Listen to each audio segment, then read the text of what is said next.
CBSE class 12 maths हमारा chapter है determiners. पिछली वीडियो में हमने चैप्टर नंबर 3 मैट्रिसेस पूरा किया था और इस वीडियो से हम लोग चैप्टर नंबर 4 डिटर्मिनर्स शुरू करेंगे। हम 2024 के पीवाईक्यूज करेंगे जो 15 सेट्स पूछे गए थे 2024 में। ये हमारी क्लास नंबर 1 है, तो हम लोग शुरू करते हैं।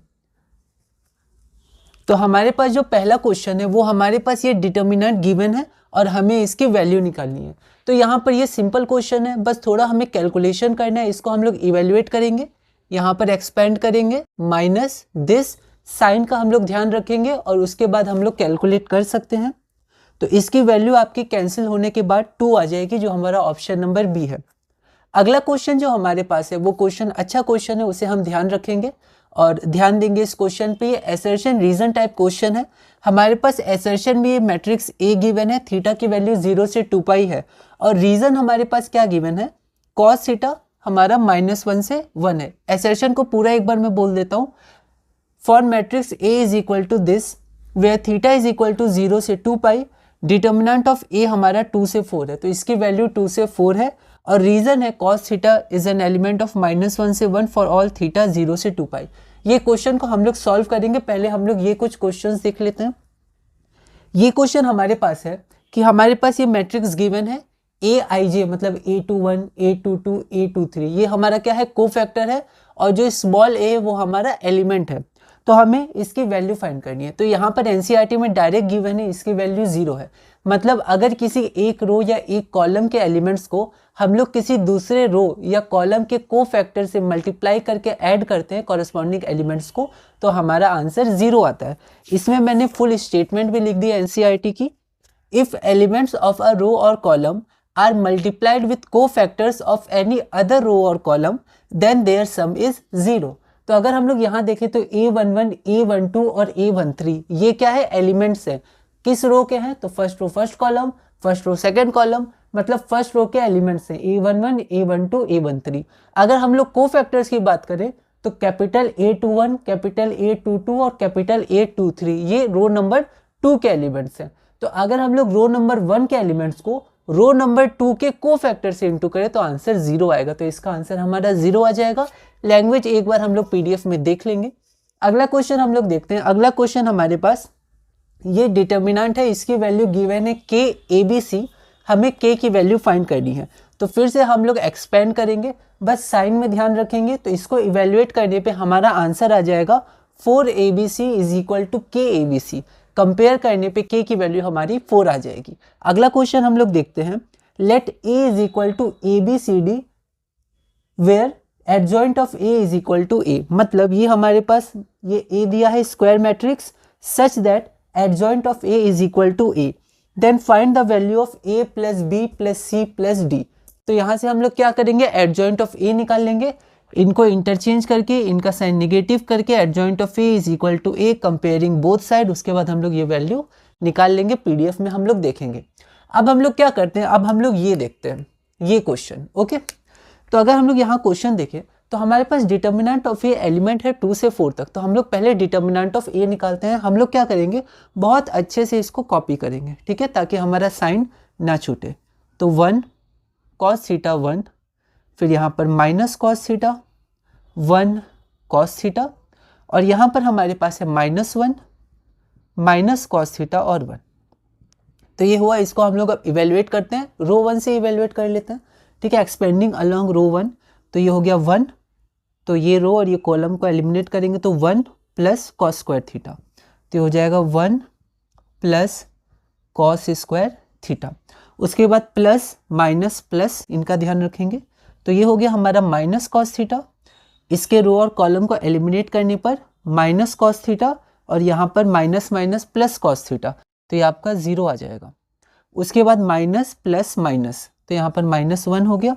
हम लोग बीच में भी चेक कर सकते हैं, जैसे इसको एलिमिनेट किए तो minus cos theta plus cos theta 0, ठीक है। अब यहाँ पर 1 है तो प्लस माइनस प्लस, यहाँ प्लस आ जाएगा। ओके, तो प्लस माइनस प्लस, ये रो और कॉलम को एलिमिनेट करने पर कॉस स्क्वायर थीटा प्लस 1, तो यह हमारा हो गया cos square theta plus 1। Okay, अब यहाँ पर देखेंगे तो 1 प्लस कॉस स्क्वायर थीटा, ये तो 0 हो गया। यहाँ पर कॉस स्क्वायर थीटा प्लस 1 मतलब 2 प्लस 2 कॉस स्क्वायर थीटा, ये आ गया। अब हमें पता है कॉस थीटा की वैल्यू कहाँ से कहाँ तक होती है? कॉस थीटा की वैल्यू होती है 1 से -1 तक, हमें इसकी वैल्यू चाहिए। तो कॉस स्क्वायर थीटा कहाँ हो जाएगा? तो कॉस स्क्वायर थीटा 1 से, अब ये क्या हो जाएगा 0, यहाँ ध्यान रखेंगे या -1 का 1 होता है, लेकिन ये 0 हो जाएगा क्योंकि ये पॉजिटिव वैल्यू चली जाएगी, ठीक है, 0 या पॉजिटिव वैल्यूज, ओके। अब यहाँ पर 2 से इंटू कर देंगे तो 2 times cos square theta less equal to 2 greater equal to 0, और 2 को ऐड कर देंगे तो 2 less equal to 2 + 2 cos square theta, ठीक है, मतलब ग्रेटर इक्वल टू, और यहाँ पर लेस इक्वल टू 2 + 2 4। तो ये जो हमारा डिटर्मिनेंट ऑफ ए है वो एलिमेंट किसका हो गया? 2 और 4 का इंक्लूडेड, ठीक है। तो हमारे असर्शन तो सही है। और ये हमने कैसे कैलकुलेट किया? हमने इसकी वजह से तो कैलकुलेट किया। सबसे पहले क्या किया? कॉस थीटा -1 से 1 लाई करता है, उसके बाद ही तो हमने डिटर्मिनेंट ऑफ ए की वैल्यू पता की। तो यहाँ पर रीजन भी सही है और रीजन करेक्ट एक्सप्लेनेशन है हमारा असर्शन का, ठीक है। तो हमारा ऑप्शन नंबर ए हो जाएगा। फिक्स्ड ऑप्शंस होते हैं एआर टाइप क्वेश्चंस में, तो both assertion and reason are correct and reason is the correct explanation of assertion, जो हमारा राइट आंसर होगा। तो ये कुछ क्वेश्चंस थे। अब हम लोग क्या करते हैं, एक बार पीडीएफ में हम लोग देख लेते हैं स्टेप वाइज और इसकी लैंग्वेज, और उसके बाद हम लोग अगले क्वेश्चन से बोर्ड में कंटिन्यू करेंगे। चैप्टर 4 हमारा है डिटर्मिनेंट्स। ये सिलेबस है, टॉपिक वाइज मैंने इसको लिखा है। हमारा पहला क्वेश्चन है, हमें इस डिटर्मिनेंट को इवैल्यूएट करना है और इसकी वैल्यू फाइंड करनी है। तो हम लोग यहाँ पर गिवन लिख देंगे, उसके बाद x+1 times x² - x+1 minus plus का बहुत गलती होता है, तो x - 1 इंटू x² + x + 1। तो हम लोग यहाँ पर इसको अच्छे से इवेल्युएट करेंगे तो ये कैंसिल हो जाएगा और हमारा आंसर 2 आ जाएगा, जो ऑप्शन बी है। अगला क्वेश्चन हमारे पास ये रहा, ये हमारे पास मैट्रिक्स ए है और डिटर्मिनेंट ऑफ ए 2 से 4 है, दोनों इंक्लूडेड, और कॉस थीटा की वैल्यू दी हुई है रीजन में। तो यहाँ पर हम लोग क्या करेंगे, डिटर्मिनेंट ऑफ ए निकालेंगे। हम लोग को साइन में बहुत ध्यान रखना है, इसमें गलतियाँ होती हैं। तो डिटर्मिनेंट ऑफ ए आ जाएगा 2 cos स्क्वायर थीटा + 2। अब हम लोग इसकी वैल्यू फाइंड करेंगे।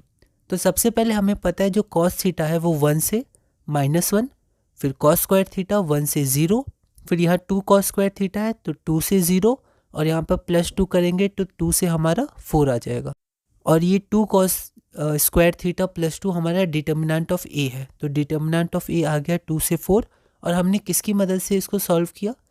तो इसकी मदद से। तो cos थीटा -1 से 1 है जो रीजन में दिया हुआ था। तो both assertion and reason are true and reason is the correct explanation of assertion A. अब हमारे पास अगला क्वेश्चन है, question number 3। If aij and capital aij represents the ijth element and its cofactor of 2 - 3 5 6 0 4 1 5 - 7 respectively, then the value of this। तो यहाँ मैंने direct statement लिख दी है। If elements of a row or column are multiplied with cofactors of any other row or column then their sum is 0। तो ये हमारा answer 0 हो जाएगा, एनसीईआरटी की डायरेक्ट लाइन है। अगला क्वेश्चन हमारे पास है, if the value of this determinant is K A B C then the value of K. तो बस हमें इसको सॉल्व करना है, माइनस प्लस का ध्यान रखना है। तो जब भी हम इसको सॉल्व करें तो एक बार हम लोग क्विक रीचेक उसी समय कर सकते हैं। तो यहाँ पर 4abc बराबर kabc, तो k की वैल्यू हमारी 4 आ जाएगी।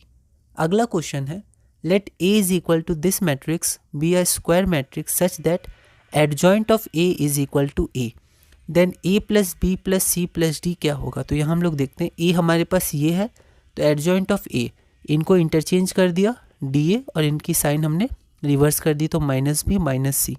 अब गिवन क्या है, adjoint of a is equal to a, तो ये एडजॉइंट ऑफ a, ये a माइनस प्लस का ध्यान रखेंगे। फिर हम लोग कंपेयर करेंगे ऑन कंपेयरिंग बोथ साइड्स। तो a is equal to d, a is equal to d -b is equal to b, that is 2b is equal to 0 या b इज इक्वल टू 0। यहाँ पर -c is equal to c, तो यहाँ से भी c equal to 0 और यहाँ से a इक्वल टू d हो जाएगा। तो a + b + c + d, तो यहाँ पर b 0 हो गया, हमारे पास c 0 हो गया और a और d बराबर है तो 2a। तो ऑप्शन के अनुसार हम लोग चेक करेंगे तो आंसर 2a आ जाएगा। अब यहाँ पर हम लोग अगला क्वेश्चन देखते हैं, क्वेश्चन नंबर 6। तो इस क्वेश्चन को पहले हम लोग कुछ क्वेश्चंस अब बोर्ड में ब्रीफ में देख लेते हैं, उसके बाद हम लोग पीडीएफ से कंटिन्यू करेंगे। तो हम लोग अब अपना अगला क्वेश्चन देखते हैं। हमारा अगला क्वेश्चन क्या है कि if this determinant is equal two plus minus 6, तो अगर हमारे पास ये डिटर्मिनेंट की वैल्यू प्लस माइनस 6 है, then the value of k is, तो k की वैल्यू क्या है। इसमें अगर आप एक ऑप्शन देखिएगा तो चारों ऑप्शन देखते हैं। पहला ऑप्शन 2 है, ऑप्शन नंबर बी -2 है, ऑप्शन नंबर सी +-2 है और ऑप्शन डी -+2 है। जनरली प्लस माइनस तो हम लोग ऑप्शन में देखते हैं, लेकिन यहाँ एक ऑप्शन माइनस ऊपर प्लस नीचे है, ठीक है। तो एक बार हम लोग इसको सॉल्व करते हैं। तो अगर हम लोग यहाँ पर इसको देखें तो हम लोग इसको इवेल्युएट करते हैं। हम लोग किस पे इवेल्युएट कर सकते हैं, कॉलम 2 पे इवेल्युएट कर देते हैं, एक्सपेंड कर देते हैं, ठीक है। तो यहाँ पर क्या हो जाएगा, तो ये देखिए माइनस से शुरू होगा क्योंकि फर्स्ट और सेकंड कॉलम है, तो निगेटिव, तो माइनस, ठीक है, 3 आ जाएगा, प्लस माइनस, तो माइनस प्लस माइनस, तो -3। 1 मार्क का क्वेश्चन है तो हम लोग डायरेक्ट कर सकते हैं रो कॉलम, तो ये हमारा k आ जाएगा -3 के और फिर 0 आ जाएगा इक्वल टू +-6। अब अगर आप यहाँ देखिएगा, अगर माइनस साइन को आप उधर ले जाइएगा 3k, तो अगर +6 होगा तो वो -6 बन जाएगा और नीचे -6 है, और जब ये प्लस जाएगा, ये माइनस जाएगा इधर, तो प्लस बन जाएगा, ठीक है। तो +-6 मतलब क्या, +6 और -6। तो अगर ये माइनस उधर गया तो +6 तो माइनस बन जाएगा, तो ऊपर प्लस था अब ऊपर माइनस आ जाएगा क्योंकि माइनस उधर चला गया, और नीचे -6 था, ये माइनस उधर गया तो प्लस, तो ये माइनस प्लस हो जाएगा, ऊपर माइनस नीचे +6, तो k की वैल्यू आ जाएगी -+2। ओके, ये हमारा क्वेश्चन हो गया। अगला क्वेश्चन हम लोग देखते हैं। इनवर्स से बहुत सारे क्वेश्चंस आए हैं। क्वेश्चन क्या है, if a is equal to this matrix then a inverse is equal to क्या। तो हमें पता है a इनवर्स होता है 1 by determinant of a into adjoint of a या adjoint of a bye determinant of a। तो हम लोग इसको सॉल्व कर सकते हैं। अगला क्वेश्चन हमारे पास बेसिक क्वेश्चन था, बस इसकी हमें वैल्यू फाइंड करनी है। तो हम लोग डायरेक्ट यहाँ पर क्या करेंगे, एक्सपेंड कर देंगे, रो 1 के अलोंग कर सकते हैं, ठीक है। यहाँ पर हम लोग प्रॉपर्टीज यूज नहीं करेंगे क्योंकि जो बुक है हमारे पास एनसीईआरटी, उसमें प्रॉपर्टीज नहीं दिया है माइनस करके या और प्रॉपर्टीज जो होती हैं। तो हम लोग डायरेक्ट इसको एक्सपेंड कर देंगे, रो 1 के अलोंग कर सकते हैं। पर हमें रीचेक करना है, जब भी हम एक्सपेंड करें तो रीचेक करना है, क्योंकि कई बार माइनस प्लस या फिर कैलकुलेशन में मिस्टेक्स हो सकती है। हमें लगता है ये डायरेक्ट आसान है, 8 3 24, 12 2 सर 8 3 24, 12 2 24, 5 2 10 ऐसे करके, ठीक है। लेकिन इसमें कई बार गलतियां हो सकती हैं, ठीक है, जल्दबाजी में। तो हमें केयरफुल रहना है और रीचेक करते रहना है। अगला क्वेश्चन हमारे पास ये है। इस क्वेश्चन को हम लोग देखते हैं, एक अच्छा क्वेश्चन है, कंसेप्चुअल क्वेश्चन है। क्वेश्चन क्या है, given that A inverse is equal to 1/7 into this matrix, then matrix A क्या होगा। 4 ऑप्शन हमारे पास गिवन है। अब अगर हम लोग यहाँ पर देखें तो हम लोग को पता है जो हमारे पास A इनवर्स होता है वो होता है 1 by determinant of A into adjoint of A होता है। एडजॉइंट ऑफ A, इसको हम लोग एडजॉइंट ऑफ A ऐसे भी लिख सकते हैं। अगर हम लोग कंपेयर करें तो ये जो 7 हो गया वो क्या हो गया, डिटर्मिनेंट ऑफ A, ओके। लेकिन ये जो एडजॉइंट ऑफ A है वो ये मैट्रिक्स होगा। तो ये मैट्रिक्स जो गिवन है क्वेश्चन में वो एडजॉइंट ऑफ A गिवन है, पर क्वेश्चन पूछा है A। अब मैट्रिक्स A गिवन हो तो उससे हम लोग एडजॉइंट ऑफ A क्या कर सकते हैं, निकाल सकते हैं। पर यहाँ पर हमारे पास क्या है, यहाँ पर हमारे पास एडजॉइंट ऑफ A गिवन है, तो हम लोग मैट्रिक्स A कैसे निकालेंगे, ठीक है। तो एक तरीका तो ये आप ऑप्शन देख लीजिए। ऑप्शन में एक ही मैट्रिक्स है जो A के बराबर है। अगर आप ऑप्शन देखिएगा तो एक मैट्रिक्स चारों में कॉमन है, ठीक है। अब वो जो हमारा A आएगा मैट्रिक्स, उसका कोई कोफिशिएंट नहीं आएगा, जैसे 1/3, 1/5 या 1/7 या 7/1 ऐसे नहीं आएगा। क्यों, क्योंकि ये जो 1/7 है वो तो डिटर्मिनेंट ऑफ A है, मतलब 7, ठीक है, और 1 यहाँ पर फॉर्मूला में ही है। तो जो हमारा मैट्रिक्स A आएगा उसका कोफिशिएंट कुछ नहीं रहेगा, उसके पहले कुछ नहीं रहेगा। तो अगर आप ऑप्शन में देखिएगा तो ऑप्शन में सिर्फ एक ही मैट्रिक्स है जो चारों ऑप्शन में, तो वही हमारा A हो जाएगा। या फिर आप ऐसा भी कर सकते हैं, ये एडजॉइंट ऑफ A है और हमें A निकालना है, ठीक है। तो A कैसे बना होगा, इन दोनों को इंटरचेंज किया होगा, तो हम लोग इन दोनों को इंटरचेंज कर देते हैं, तो इंटरचेंज करने पर भी वही रहा होगा, ठीक है। और A में इन दोनों का साइन चेंज किया होगा, तो हम इनका साइन चेंज कर देते हैं, तो -1 3, तो ये हमारा A हो गया। आप ऐसे भी कर सकते हैं, ऑप्शन से भी देख सकते हैं, यही था चारों में, ठीक है। अब जैसे अगर ये A है तो आपको दोबारा रिवर्स जाना है। अगर मैथ्स में आप एक स्टेप नीचे गए, ठीक है, एक स्टेप फॉरवर्ड गए, अब आपको कंफ्यूजन है वो सही है कि नहीं, तो आप बैकवर्ड जाके देखिए क्या बैकवर्ड आप आ पा रहे हैं। तो यहाँ पर ए इतना है तो हम लोग रिवर्स जाके देखते हैं, तो क्या ए से एडजॉइंट ऑफ ए हमारे पास आ रहा है, तो इसको रिवर्स करेंगे तो ये रिवर्स हो गया, और इसका साइन हम लोग चेंज करेंगे तो -1 1 हो जाएगा, 3 -3 हो जाएगा। ओके, तो ये हमारा मैट्रिक्स ए हो गया। ओके, तो यहाँ पर हमारा आंसर हो जाएगा 2 -1 2 -1 3 2, जो ऑप्शन नंबर बी है, और उसके पहले कोई कोफिशिएंट नहीं आएगा क्योंकि डिटर्मिनेंट है।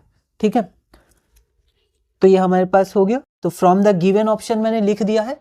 आप ये भी लिख सकते हैं since adjoint of A is equal to this therefore A is equal to this. आप ऐसे भी कंटिन्यू कर सकते हैं, कोई दिक्कत नहीं है। ठीक, क्योंकि लैंग्वेज मार्किंग स्कीम में ऐसा दिया नहीं था, आप अपने हिसाब से लैंग्वेज इसको लिख सकते हैं। अगला क्वेश्चन हमारे पास ये क्वेश्चन है। क्वेश्चन में क्या है, if matrix A is equal to this matrix and the adjoint of A times A, या A times adjoint of A का डिटर्मिनेंट हमें फाइंड करना है। क्वेश्चन है, if A is equal to this matrix then find the value of determinant of A adjoint of A. इसमें दो method हम लोग यूज कर सकते हैं।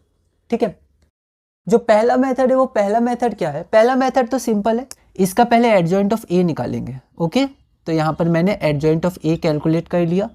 ठीक, उसके बाद ए और एडजॉइंट ऑफ ए को इनटू करेंगे तो हमारे पास एक मैट्रिक्स आ जाएगा, फिर उसका डिटर्मिनेंट निकाल लेंगे। ये एक तरीका है। दूसरा तरीका है प्रॉपर्टी यूज कर देंगे। यहाँ पर दूसरा तरीका देखते हैं।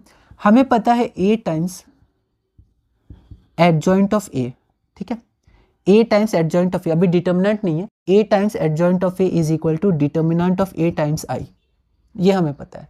तो हम क्या करते हैं, इसको कैलकुलेट कर लेते हैं। तो डिटर्मिनेंट ऑफ ए क्या हो जाएगा, रो 1 के अलॉन्ग एक्सपेंड कर देते हैं, तो -2, ये कॉलम, ये रो और ये कॉलम हटा, तो -2 -3 दैट इज -5, तो -5 टाइम्स -2 10 टाइम्स आई, आई का भी ध्यान रखना है, तो ये हो गया 1 0 0 0 1 0 0 0 1, ये हो गया हमारे पास। अब इसको हम लोग क्या लिख सकते हैं, 10 को अंदर लिख सकते हैं, तो 10 10 10। ओके, अब हम लोग क्या करेंगे, अब इसका डिटर्मिनेंट ले लेते हैं।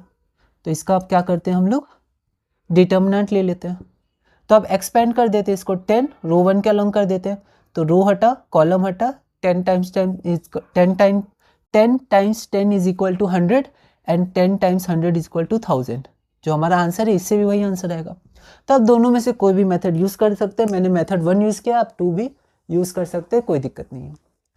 तो ये हमारे क्वेश्चंस हुए। अब हम लोग क्या करते हैं, एक बार पीडीएफ में देख लेते हैं हम लोग कैसे लैंग्वेज सहित इसको लिख सकते हैं, उसके बाद हम लोग बोर्ड में कंटिन्यू करेंगे। तो हमारे पास अगला क्वेश्चन ये है, अगर ये डिटर्मिनेंट +-6 के बराबर है तो k की वैल्यू क्या है। तो हम लोग इसको देखते हैं। तो यहाँ पर हम लोग इसको इवेल्युएट करेंगे। जब हम लोग इसको एक्सपेंड करेंगे तो हमें ध्यान रखना है, जैसे यहाँ 0 है तो B very careful while evaluating और एक्सपेंडिंग। तो ये +-6 है, जब माइनस इधर चला जाएगा तो -+6 हो जाएगा, इसका हमें ध्यान देना है। ठीक है, तो यहाँ पर -3 मैंने भेज दिया, आप चाहें तो पहले माइनस भी भेज सकते थे, तो -+6 हो जाता, तो k की वैल्यू -+2 आएगी।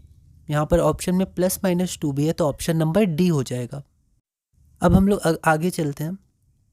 अगला क्वेश्चन है, if a is equal to this matrix then a inverse is. तो a इनवर्स क्या है, बहुत आराम से धीरे धीरे हम लोग इसे सॉल्व करेंगे। a इतना है, तो पहले a का एडजॉइंट, तो एडजॉइंट क्या होता है a का, उसके कोफैक्टर्स का ट्रांसपोज। तो जैसे इसका कोफैक्टर हम लोग देखेंगे तो 3 5 15 हो जाएगा, और ये 1 1 है तो प्लस ही रहेगा। उसके बाद 0 0, इसमें भी प्लस रहेगा, तो ये आपका 10 हो जाएगा।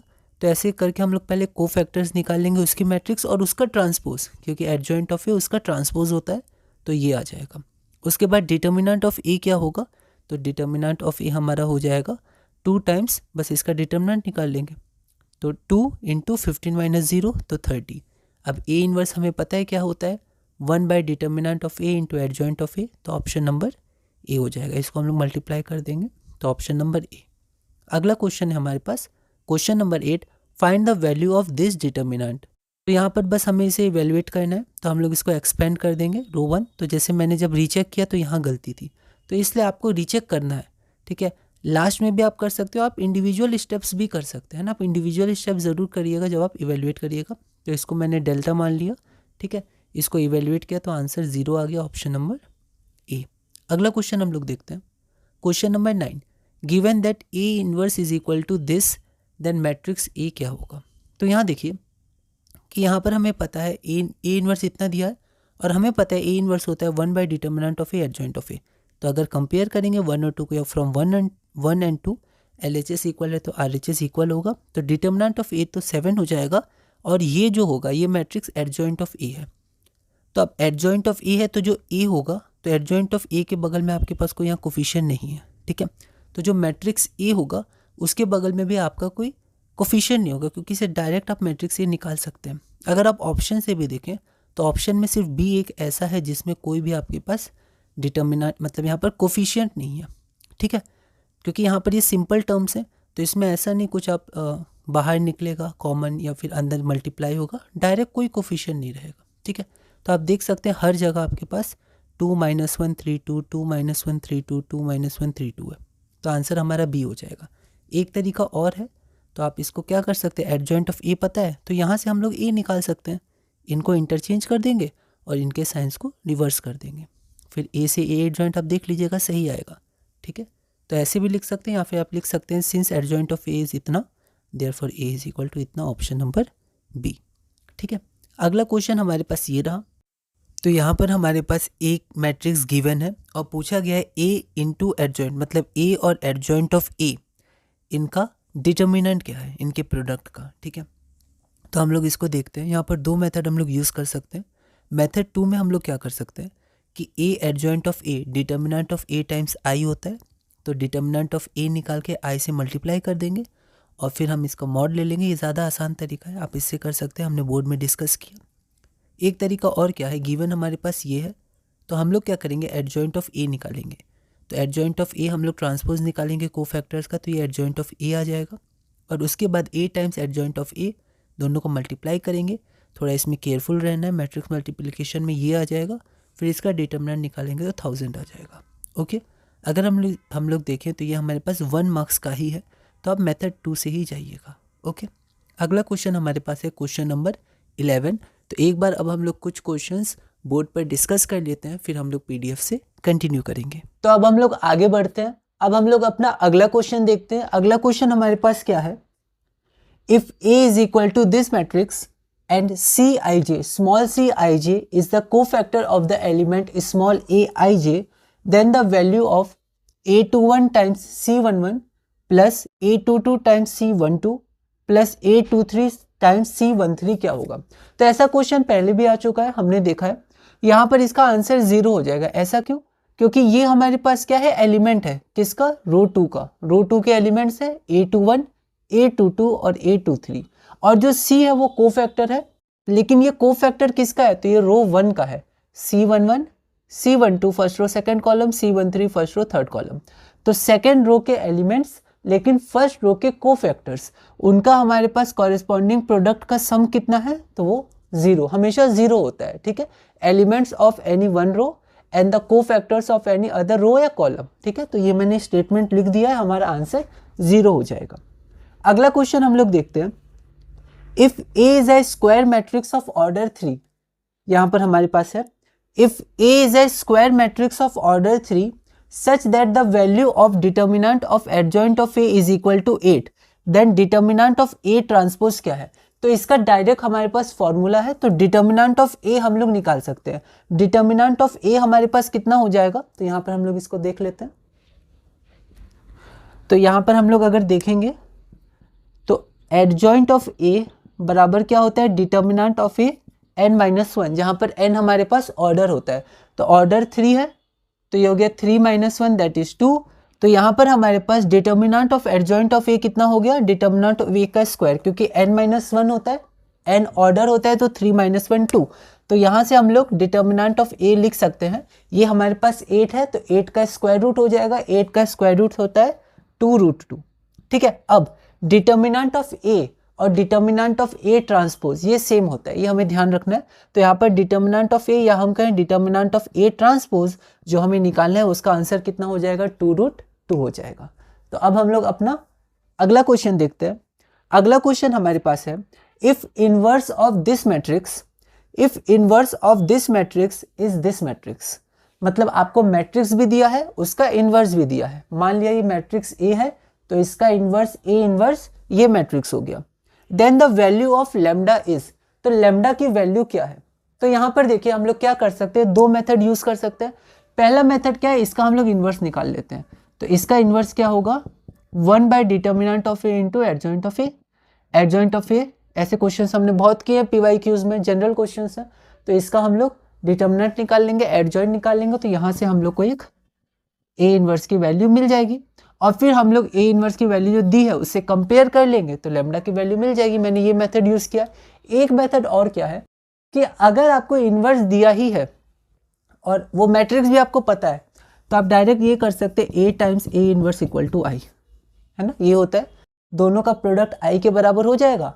आप दोनों का प्रोडक्ट कर दीजिए और फिर आई से कंपेयर कर दीजिए। ये इजी है एज कंपेयर टू दिस।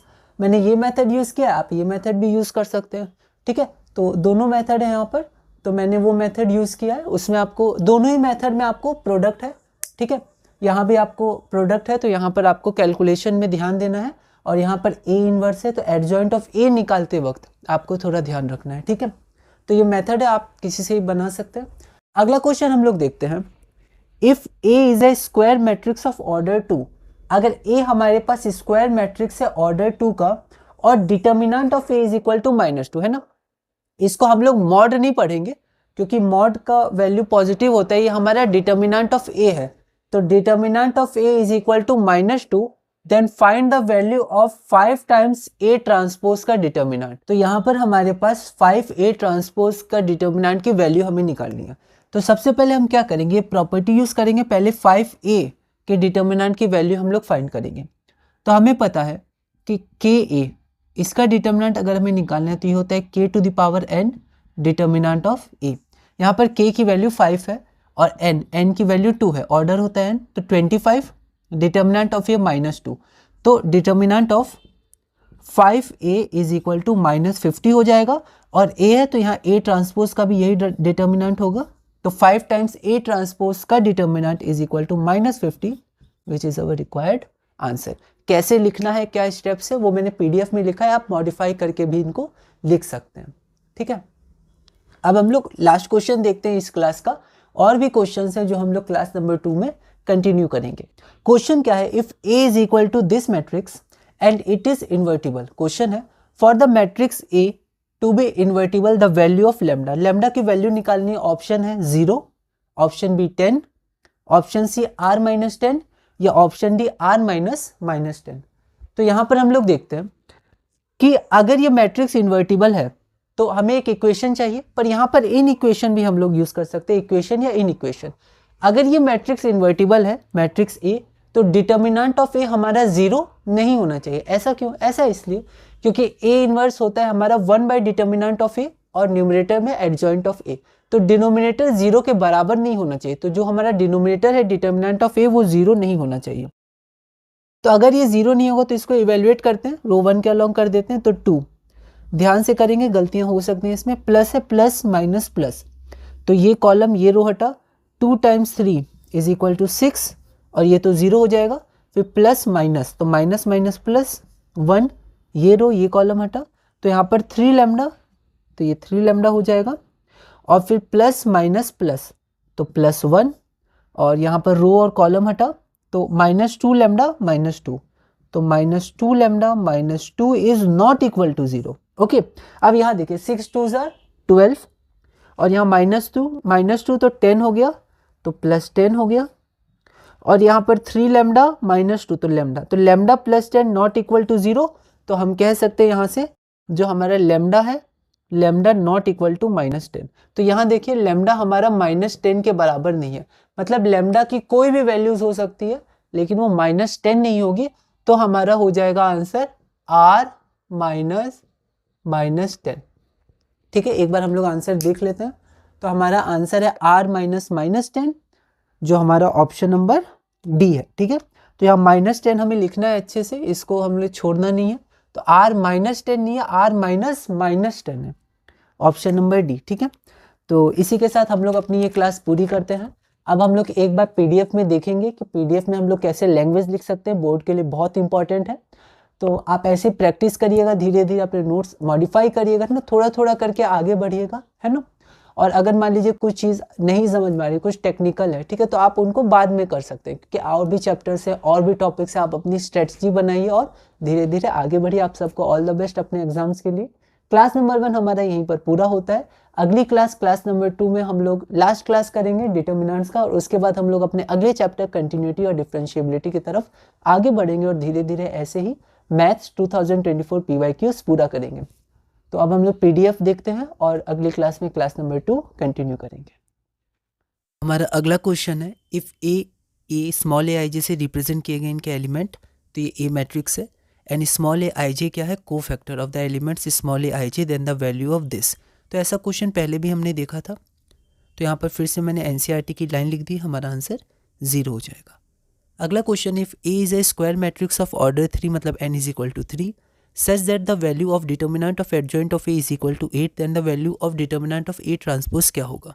तो यहाँ देखते हैं, determinant of adjoint of A होता है डिटर्मिनेंट ऑफ ए n-1 का पावर n-1।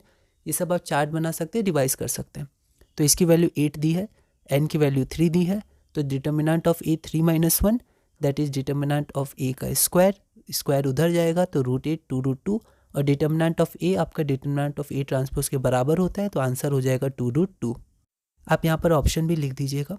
अगला क्वेश्चन है, if inverse of matrix this is the matrix this then the value of lambda. तो अगर इसको ए मानेंगे तो इसका इन्वर्स है, तो ए इन्वर्स, और ए टाइम्स ए इन्वर्स आपका आई होता है। आप इससे भी आगे बढ़ सकते हैं, ठीक है। यहाँ पर मैंने क्या किया, इसका इन्वर्स निकाल दिया, तो ए ये रहा, तो डिटर्मिनेंट हमारा ये हो जाएगा। एडजॉइंट ऑफ ए कोफैक्टर्स का transpose, be very careful in sign, है ना, माइनस प्लस में बहुत गलतियाँ हो सकती हैं, इसमें कॉमन है इसलिए हमें ध्यान रखना है। तो ये हमारा हो जाएगा इसका ट्रांसपोज, फिर ए इन्वर्स हो जाएगा 1 determinant of A into adjoint of A, तो ये हो जाएगा। फिर हमारे पास ये इन्वर्स हमने निकाला इस फॉर्मूला से, और इन्वर्स हमें दिया भी हुआ है, तो इसको हम लोग कंपेयर कर देंगे जो क्वेश्चन में दिया हुआ है उससे। तो कंपेयरिंग RHS, क्योंकि LHS ए इन्वर्स सेम है, तो हमारे पास लेमडा की वैल्यू 4 आ जाएगी, ऑप्शन डी। अगला क्वेश्चन हमारे पास है, if A is a square matrix of order 2 and determinant of A is equal to -2 then the value of determinant of 5A transpose, मतलब 5A ट्रांसपोज का डिटर्मिनेंट की value क्या है। तो हम लोग यहाँ पर देखते हैं, ये क्वेश्चन है कि अगर डिटर्मिनेंट ऑफ ए हमारे पास -2 है, तो सबसे पहले हम लोग डिटर्मिनेंट ऑफ 5A निकालते हैं। तो determinant of k is equal to k to the power n times determinant of a, where n is equal to order of matrix A. अगर a के लिए बात करें, यहाँ पर a है, तो n की वैल्यू 2 है, क्योंकि यहाँ ऑर्डर 2 है, और यहाँ पर k की वैल्यू 5 है, तो k का पावर n मतलब k 5 n2, 5 का स्क्वायर 25, -2 गिवन था तो -50, और यहाँ पर k और k a ट्रांसपोज, इसका डिटर्मिनेंट सेम है। आप चाहें तो ये लिख सकते हैं, आप अलग तरह से भी लैंग्वेज मॉडिफिकेशन कर सकते हैं, रीज़न दे सकते हैं, नहीं दे सकते हैं, 1 मार्क्स का है, ठीक है। तो यहाँ पर आपका डिटर्मिनेंट ऑफ 5A ट्रांसपोज -50 हो जाएगा, ये ऑप्शन नंबर ए हो जाएगा। अगला क्वेश्चन हमारे पास है, if the matrix A is equal to this, और ये इन्वर्टिबल है, तो लेमडा की वैल्यू क्या है। तो कोई भी अगर मैट्रिक्स इन्वर्टिबल है तो उसमें डिटर्मिनेंट ऑफ ए 0 नहीं होगा, क्योंकि वो डिनोमिनेटर में आता है। A inverse is equal to 1 determinant of A, और डिनोमिनेटर 0 नहीं होना चाहिए, तो determinant of A not equal to 0। अब यहाँ पर अगर आपके पास साइन की गलती हो, जैसे यहाँ पर मेरे गलती हो गई साइन की, तो ये गलत आ गया, तो यहाँ पर आपको बहुत ध्यान रखना है, ठीक है। तो यहाँ पर मैंने फिर इसको यहाँ से करेक्ट किया है, तो यहाँ पर नॉट इक्वल टू 0, तो लेमडा नॉट इक्वल टू -10, तो लेमडा कोई भी वैल्यू होगी पर -10 नहीं होगी, तो r -10, याद रखिए -10 है, r -10 नहीं, r -10, तो हमारा ऑप्शन नंबर डी हो जाएगा ये, ओके। अब यहाँ पर हमारे पास 16 ये क्वेश्चन है, तो 16 क्वेश्चन से कुछ और क्वेश्चंस हमारे पास है, 5 क्वेश्चंस लगभग, तो उसको हम लोग अगली वीडियो में देखेंगे। क्लास 2 में वो लास्ट क्लास होगी, और धीरे धीरे हम लोग इसी तरह मैथ्स 12 2024 PYQs में आगे बढ़ेंगे।